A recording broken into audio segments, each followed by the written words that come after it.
Boom. Ladies and gentlemen, my name is Soul, and welcome back again to another episode of the Soul Sessions.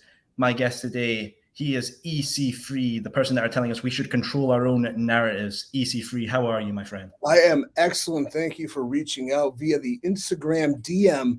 I get so many, and I don't read them all, but yours caught my attention. I clicked it. We've conversed, and now we're having a conversation. Amazing how the internet can work for good. A miraculous thing when it works in the right way, because we know that it can be a very, very interesting place. 3 out of 10 times it works every time. Exactly. Well, let's start off with Control Your Narrative. For our UK audience who might not be familiar with Control Your Narrative, can you explain it to us? Control Your Narrative is it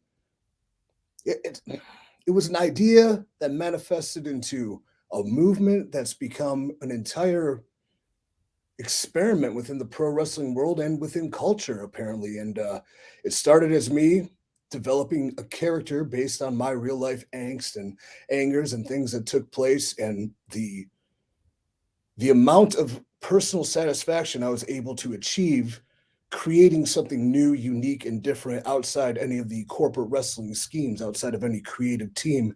No help but my own and those closest to me. And it grew, and it was just kind of a way to launch my character through the pandemic after being fired by WWE into what was next. But then we wanted more, and we got more. We began filming other people controlling their narratives. We began filming full-length features.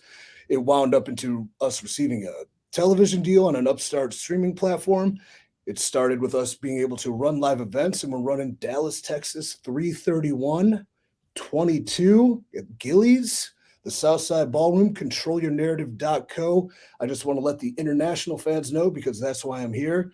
Tickets are available through that website, and we'll talk about that. But it's creating something new, something unique within wrestling by staying true to what wrestling is, but exploring the personalities and the real life, stories that these talents do have, and kind of putting them on screen. Mm-hmm. Of course, yeah, it's always great. I mean, you've done so well from what you started off with, a TV deal already. Your live show, I saw the highlights on the Control Your Narrative Instagram as well. Everyone was having a great time. Everyone was invested in having fun. It's great to see.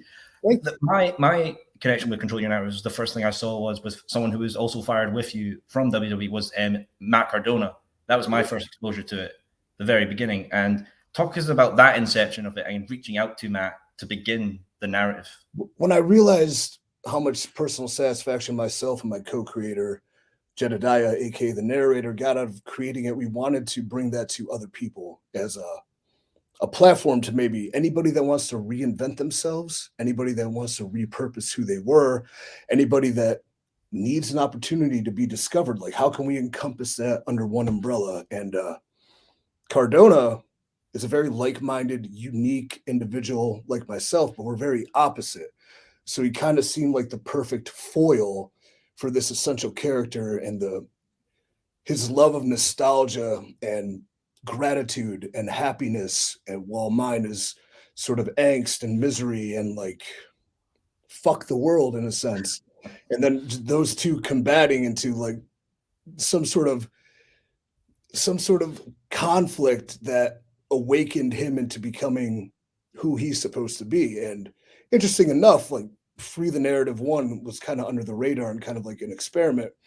But what he became out of that is highly successful, king of the indies. Like, the things he's doing is incredible too. So, he took a chance on us. We respect the hell out of him. I'm very grateful he was the first one, and I'm very, very happy for his success now.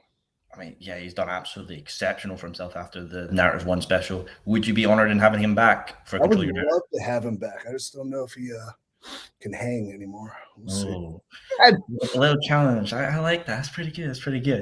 Yeah, I mean, he's doing his own thing so well, and like, we burned action figures, and then he repurposed my content to people in GCW, and that's cool. Whatever. I am a genius. That's fine.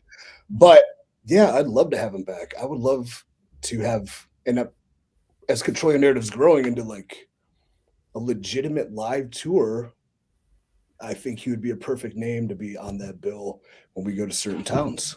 Yeah, of course, absolutely. And then I guess, but we'll see. Yeah, always payment is the end deal of everyone's making a living, of course. Then the second generative, you had Adam Scherr, formerly known as Braun Strowman, who was also fired from WWE as well. How did that start to begin as well? The day before he was released, he was in our offices and talking about Free the Narrative and how it was the first wrestling product in a long time he was able to sit through and watch in its entirety. And then after he saw it, he was kind of thinking, what can I do within this someday? Like, what would I do if I ever had the chance to do something completely on my own and independent? And we kind of laughed about it because, you know, he was a top WWE name at the time. But the next day, he's released. And the second he was released, like, we started pre-production because we knew that's something he wanted to do. And that was the first appearance he made post WWE.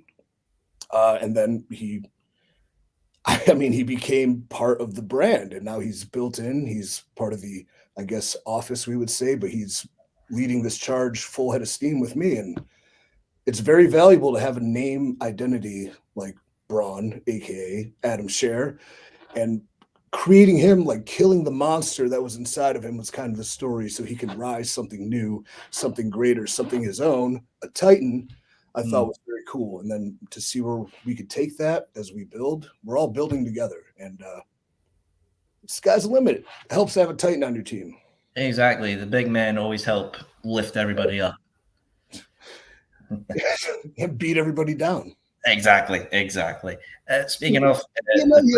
real fast. I mean, quite an asset if you're in the business of ass kicking. Like, I think who we'll bring up next we can talk about, but like, who could fight us? If you look around wrestling, if we're all standing together, think about that. Exactly. You guys are the heavy brawlers. No flippy dippy shit is going to go past you. I can do flips. I don't think people know that, but I choose not to. Well, what's the reason choosing not to? Is it more you're more happy with staying on the ground? Other guys do it better. And then if they can, here's a real quick story is okay.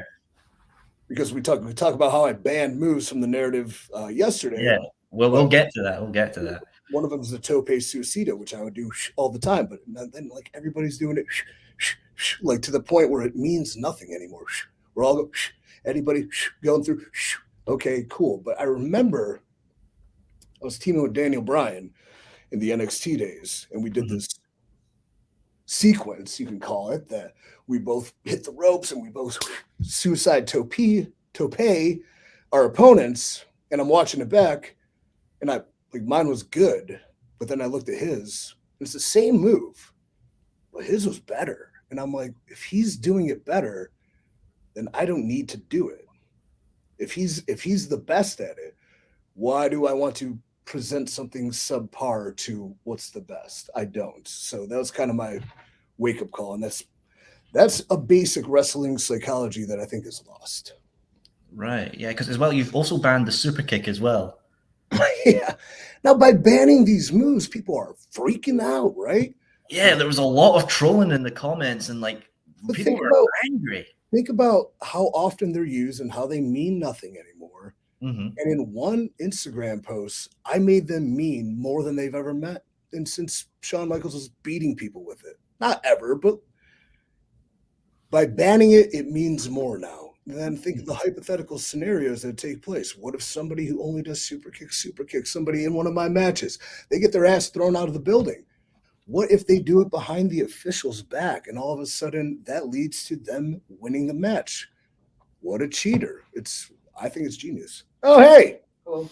It's the narrator back there. Hey, narrator. Big Soul. How you doing, pal? What's Big Soul? It's a great name. Yeah, we're talking about banning moves and how, there's a lot of hate on it, but there's a lot of love too. So yeah, absolutely. I mean, some people love that you're taking these moves that are just used too much and tightening it and making it more close knit. Yeah, and we're also going to ban geographical heat. Yes. Yeah. So yes, right. Bad guys on our show can go, Like we're in Dallas, like crap on the Cowboys. Yeah. Cowboys are 2-14. Or using sports rivals to get over in opening promos. No. You know, it's over. We're done. Yeah, we're cheap. You want that? Go somewhere else. That's fine. Exactly. Yeah, make it your own. So the rules and regulation will update over time, or the more things will come out. We'll adjust it as it needs. There's probably about 43 more rules coming. More coming. Fast. I understand. You're in control, but you're taking away moves. I never said I wasn't a hypocrite. And like we're trying to challenge the fighters to find other ways to perform. You know what I mean? And I think we're at a point where, especially a Canadian destroyer has been abused for 20 years. It's cool as hell, but it really messes with believability, and it's kind of a lazy go-to. You know what I mean? Kind of like when you see celebrities that have done it as well. Kind of takes the cheat out of it. That's a big example. Yes. When I was like, as soon as Bad Bunny did it, it jumped the shark for me. Like if I mean, Morrison made it look great, but you know. Oh yeah. Absolutely as well. Is there any other moves that come to mind immediately? You think, yeah, that's been abused too long? The top three. I mean, I don't want to totally hamstring people, but you know, maybe there'll be some wild cards in there. Yeah, I'll tell you what I won't take away. You guys discussed the beauty of when it happens in the storytelling process. You know, the disqualifications and you know, to really, let's say you're building a match and you got the crowd behind you and you hit a super kick. Match is over. Sorry, took it all away, thrown in the trash. And then you like try again the next time. You know what I mean? It gets a lot more opportunity. Or somebody that's used to super king is like, wait, I can't. They get beat. Well, you know, shit. It happens. Yeah, of course. And what was that movie you were saying that you were thinking of putting on the list? Do I have another one? I don't think so. I don't think that. Yeah, those are the ones that are just obnoxious. Yeah, obnoxious, used too much, and you just want to close it because it seems like CYN wants to be more of the brawling, fighting type, and bringing it Fight Club sort of aspect. Realistic physicality, but I'm not saying you can't do a quadrubrator moonsault. I'm not saying you can't do a tope over the top. I'm not saying you can't do a tope through the bottom rope. I'm not saying you can't do Undertaker dive or the big flipping swanton. I'm not saying that. Just stop going through the middle. Yeah, we're just saying no more Pepsi and Coke. Find another soft drink. Yeah, get Mr. Pitt. Yeah, Mr. Pitt. All right, you guys keep on talking. We keep on working. All the best, Nary. All the best, pal. One rule I want to speak about that caught my eye was like, oh, this is cool. It was rules number 7, you know, where fights will go on as long as they have to. Sanctioned fights hit their times. Okay. Correct.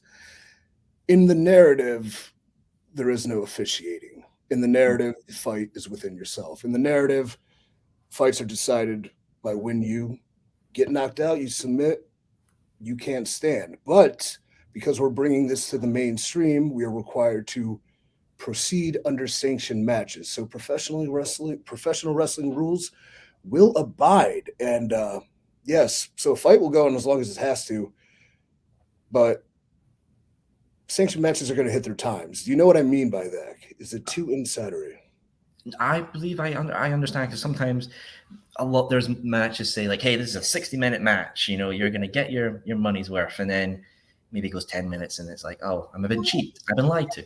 And then too, it was debatable within our offices if I should use this terminology, but there is a problem with wrestlers' matches taking too long because they have the mindset that a great match has to go a long time when in fact they don't. And there's also a thing of respect within wrestling where people eat up showtime by going over the times they are allowed for their fights, where it disrespects people on different aspects of the card. So hypothetically, you think you're having a great match, you have 12 minutes to get it done, and you go 16, you just cost 4 minutes to another match. And what if that's a females match? Or if this is a big tag team title match? What if that's our main event that people paid money to see? So I think that's a problem within the industry that isn't addressed because there's no accountability. So, yeah, it's sort of like you're looking after yourself only. You're not thinking about the bigger team. You know, they've all got their times to hit as well. We should all be working as a unit to make our matches. Yeah, of course. Speaking of females as well, will we see maybe some female performers come into CYN as well? Yes, we definitely will be. We had the First Lady of CYN will be featured heavily in our third feature, Free the Narrative. She was scheduled to be in Dallas, but she was pulled off the card by her other boss. So now, I don't want to disrespect females and just throw them out there. I want them to have proper character development and reasoning why, and build, so their fights mean as much as they mean to anybody else. So yes, absolutely.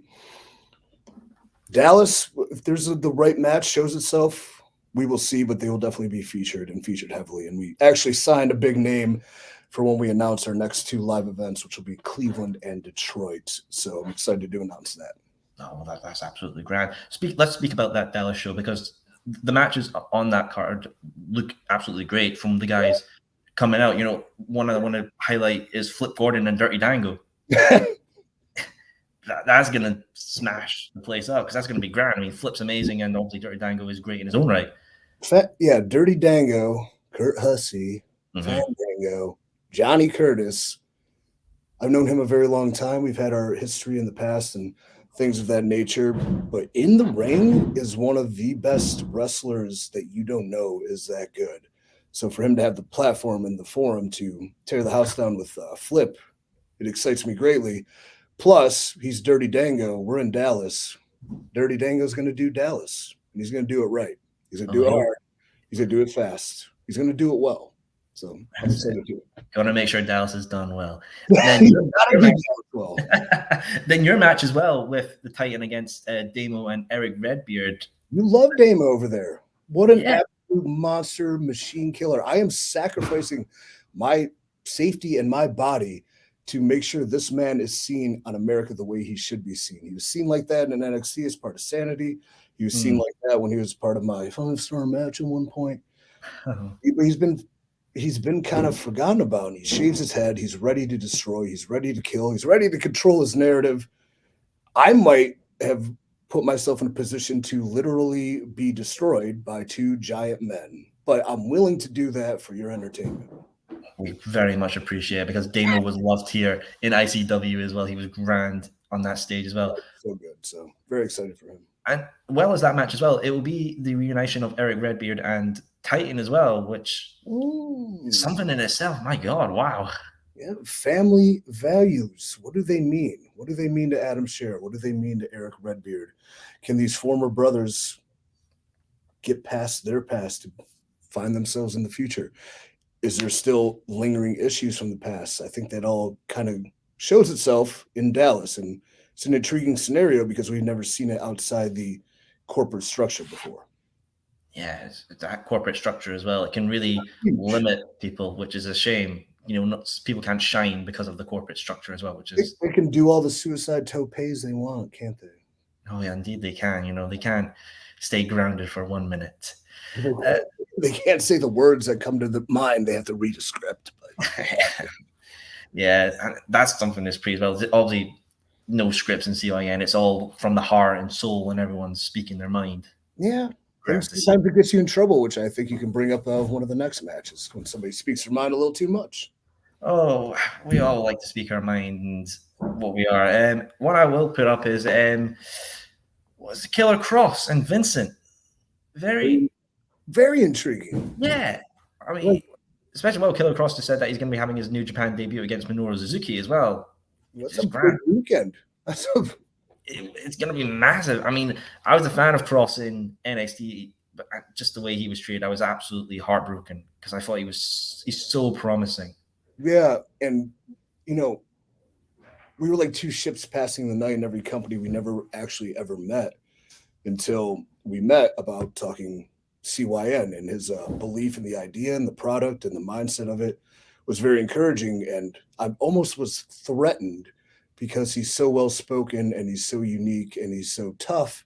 I'm like, oh shit, this guy might be better than me at this stuff. I don't know if I like that, but we can find out. And Vincent, unique character, Manson-esque in a way, with the Righteous by his side. Another guy who kind of went under the radar, especially when he was finding his peak. It was in Ring of Honor, but nobody was talking about it at the time. Hopefully this puts him in the position to show the world the absolute sadistic maniac that he is and how unique he is and how he could be a very big star in wrestling.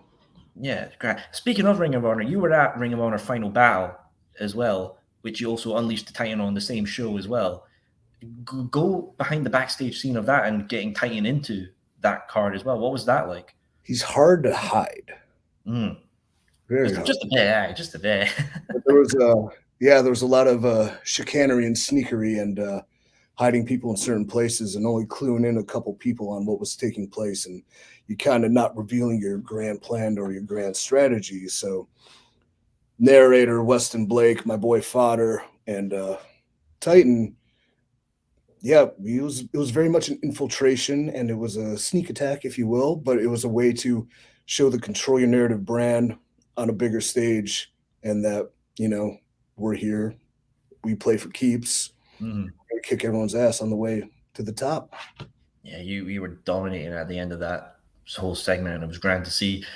Speaking of a bigger stage, would you like CYN to be focused on a bigger stage? Is there any place you would like to go to elevate and get the word out there of people the narrative? Well, people are talking constantly, whether it's good or whether it's bad. Every retweet, every upvote, every downvote, every like, every comment, every share, whether it's negative, whether it's positive, makes the brand continue to grow. And for the first time in a long time, something is making people feel something within wrestling. And maybe it's uncomfortable for them, or maybe it's a projection. They're living in their own minds and they're projecting what they think truly because of the content, but nothing's really being said that matches what they think is being said. So it's kind of a subtle experiment. But as far as a bigger stage, we are not backed by any billionaires. We are not financed by any sort of anything. We are self-created, self-owned, self-operated, completely independent. We don't have the war chest, so to speak, that a major wrestling brand will. So the key to this is slow growth, infiltration, building upon each and every show. So the first show in Orlando is a live show. Sell it out, but I want to sell out ambiance and atmospheres that keep people engaged and interested for the entire time and make them want more coming out of it. And we accomplished that. Moving to Dallas is kind of a big step with all the things taking place on that wrestling weekend.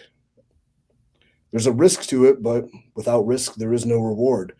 Taking that, releasing Free the Narrative 3 around June on Pro Wrestling TV puts us in position to create a season based on Control Your Narrative and more live events until we get to possibly November, where there's a full scheduled live tour going to hopefully take place. So slow growth. You can't rush it.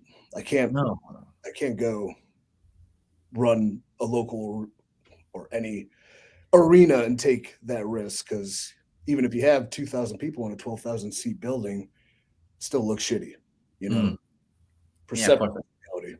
Plus so if you're flying over to Dallas, come check out Control Your Narrative, Gillies, Southside Music Hall, controlyournarrative.co, or follow me on Instagram. Buy some tickets, support the talent. I'm not making any money. Narrator isn't making any money. Titan isn't making any money. All the money is pooled for the talent that has sacrificed and gotten us to this point. So that's absolutely grand. I wish I could just up and leave Scotland and come over and watch CYN, because I was very impressed. Come on over. Commitments. I got a job to focus on. I wish I could up and leave for your show. Speaking of your Florida show, you had, I believe it was the Rant Room. Yes. One guy took it up, if I'm correct. Yeah, how'd you know? I've heard about it on Instagram. What was that? Were you surprised that someone actually decided to go for this? No, I'm glad somebody called me out for my bullshit and I was able to deliver. So do you know the story? What did you hear on Instagram? And I'll tell you the real story. I just heard that someone took it up. I didn't hear any of what happened in there. Please explain. I will. Upon our VIP meet and greet, I saw a lot of comments on Twitter, and I'm like, these people will say these things online, hiding behind fake avatars and their devices and their keyboards, so to speak. But would they ever have the courage or the guts to even confront somebody in person? And I believe the answer is no, they don't. And granted, okay, I'm selling a VIP ticket so you can enter the Rant Room. It seems like a ticket sale, and maybe it is, but it was kind of just satire in a sense. But I stand by my word. So the Rant Room was created, and someone did take it up. And they asked me at the VIP meet and greet, I want to talk to Austin Aries in the Rant Room. And I'm like, oh, shit. Okay.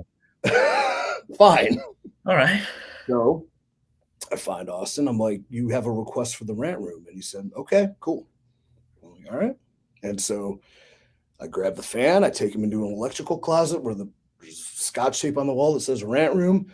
Austin comes in, and for 3 minutes, these gentlemen had a completely civil and enlightening conversation where they found out far more about each other than they may have ever known, and they discuss possibly their differences, but more importantly, they discuss what brings them together.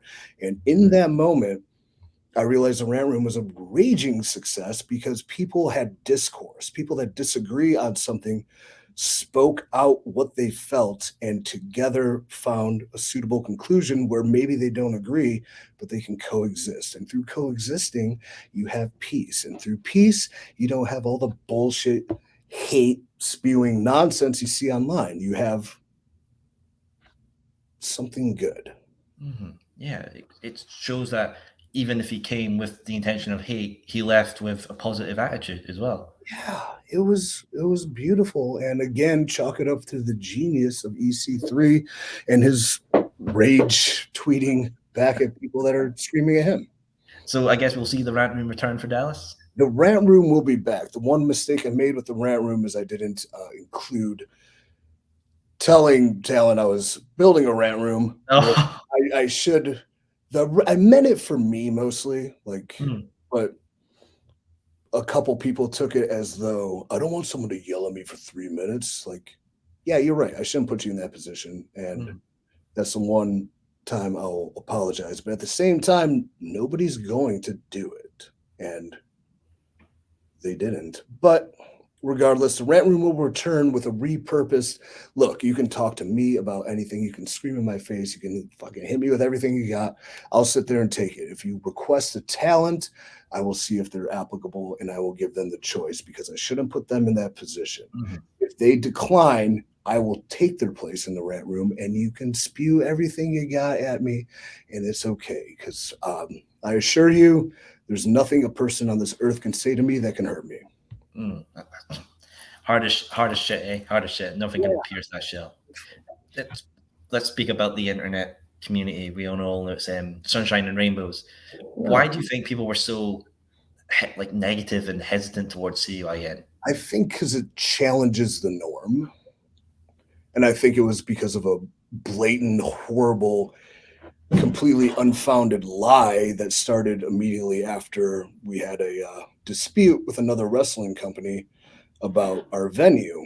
The next day, this horrible, completely unbelievable, batshit crazy lie started on a forum. And once people see one big lie, they immediately make the conclusion that it is true. And then they label whomever's involved with these people as what they hate the most. And it's completely not true. And I think on the same time, this lie showing up was the same time I announced Austin Aries, who I do know carries a lot of controversy with him based on his personal opinions and personal opinions alone. It seemed as though a perfect storm of insanity.